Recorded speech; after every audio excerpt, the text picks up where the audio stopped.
Accountability Lab, un laboratorio de rendición de cuentas que tiene el objetivo de promover la transparencia y la lucha contra la corrupción en distintos países del mundo, anunció el lanzamiento oficial de la campaña Integrity Icon México, que busca encontrar a funcionarios públicos del ámbito local, federal y estatal, así como líderes en diferentes expresiones culturales, musicales, tecnológicas, entre otras. Nosotros buscamos a esos héroes de la integridad, a esos íconos de la integridad, a personas que realmente están no únicamente comprometidas con hacer bien su trabajo, sino con involucrarse de la manera correcta para que todas las personas con las que tienen contacto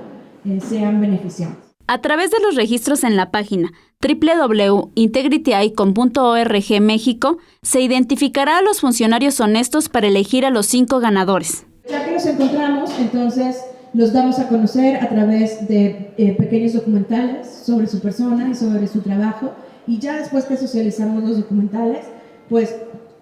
los sometemos a votación. Con esto, se busca demostrar la importancia de la honestidad y de la responsabilidad personal en el ejercicio de la función pública, así como modificar conductas sociales para que los funcionarios puedan actuar con responsabilidad en la rendición de cuentas. A finales de diciembre, se darán a conocer los 5 ganadores, y los formularios ya se encuentran disponibles en la página para que la ciudadanía pueda registrar a su funcionario o líder favorito.